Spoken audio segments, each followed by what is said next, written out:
We started at the worst place possible, we thought, and we had no idea. No. We started at, there was a shooting at a supermarket. Holy shit. The world's coming apart. It's the Armageddon update. We had no idea. They just say, hey, by the way, in 15 years, the craziest human being possible, loser reality television star is going to be president. No, he won't. Shut up. Wait, that fat cotton candy cat piss toupee that guy girdle kitten heels he doesn't even know words. Star he's gonna be president? Sleazebag?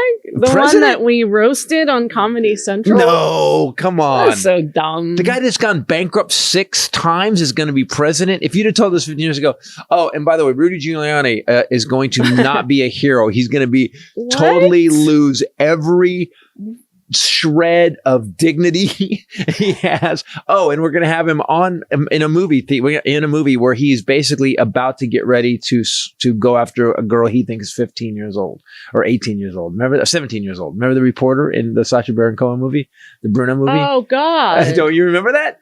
Oh, you guys, he had what his a hand mess. down his pants. Do you remember that? Yes, that was a really bad. But you know what's so weird is that we've just moved on from that. No, also. Rudy Giuliani, if you guys have not watched Sacha Baron Cohen's, which one was it? Was it? I think it was Bruno. I think it was the Bruno one. No, it's the new ones. I haven't slept. What's your excuse?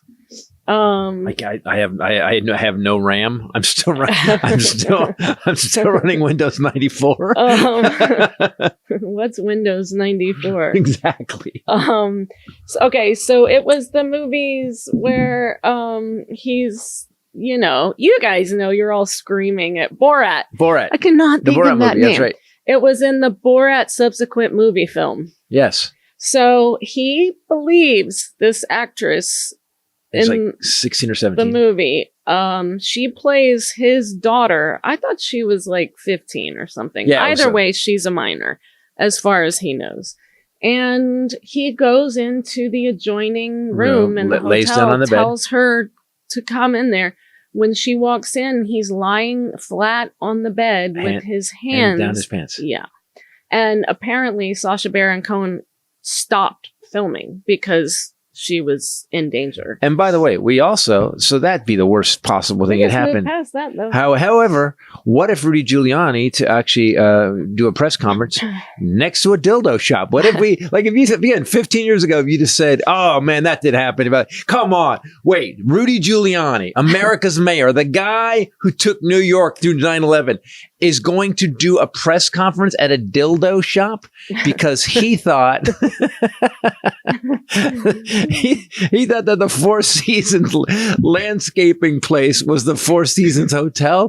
Come on, this is the Sacha Baron Cohen wrote this, right? This whole world. No, see, that actually happened.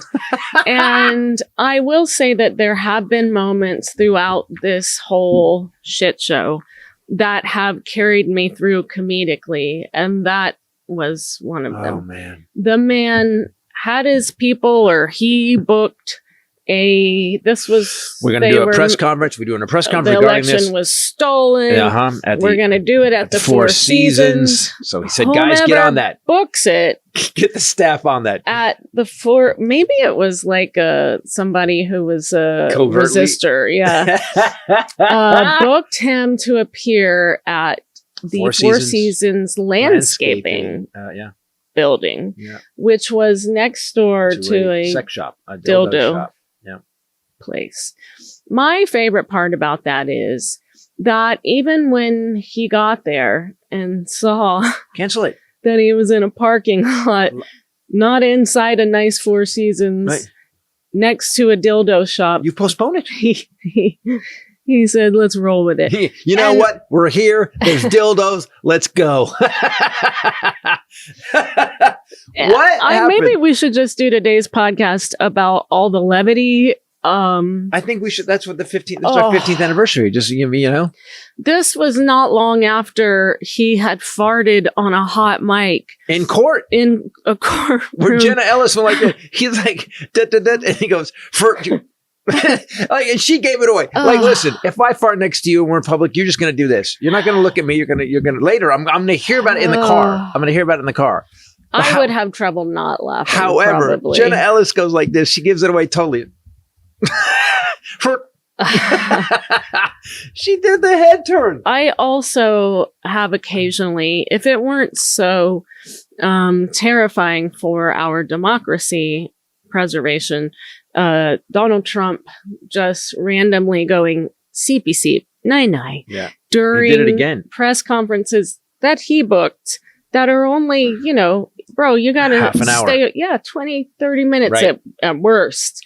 And he just, somebody needs to put those together and play the little twinkling. And the man go to sleep had the song. balls to call Biden Sleepy Joe. Had the balls. Right. I literally had the sack to go, hey, Sleepy Joe Biden. He still calls him that.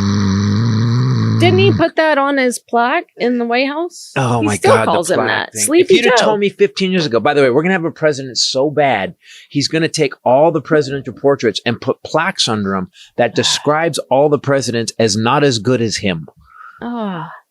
We have had Covfefe. Do you guys remember? That was the first Covfefe. Covfefe. What? That was like one of the initial really odd things was that we had a president who turlet tweeted at all hours of the day and night. Apparently doesn't sleep and just sits on his phone. Okay.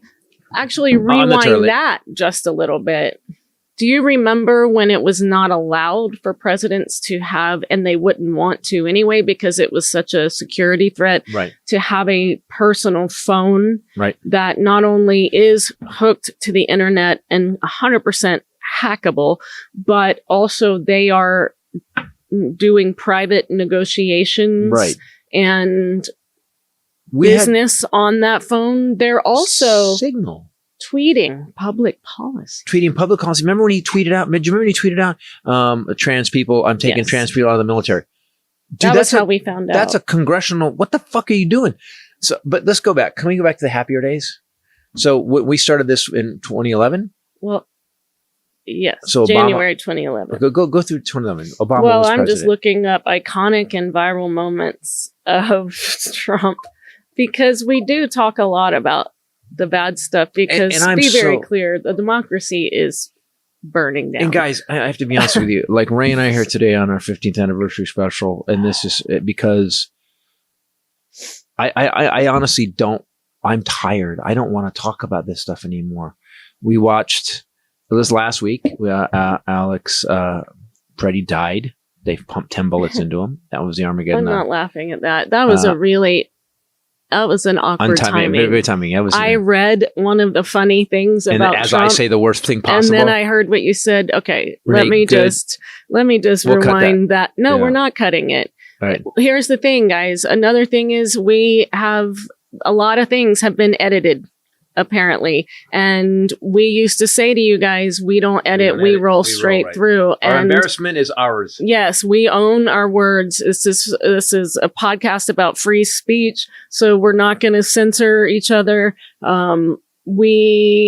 Some of you guys have reached out to me about it and said that there's weird jumps, whatever. It's not happening ever again. So here we are. I laughed right when he said that. But you didn't laugh because of it. Exactly. So here's the thing. You're reading the comical stylings of the dumbest president we've ever had, where I'm reading about the horror that he's created. That while talking to a 7-year-old on the NORAD Santa tracker hotline, Trump asked a 7-year-old, "Are you still a believer in Santa? Because at 7 is marginal, right?"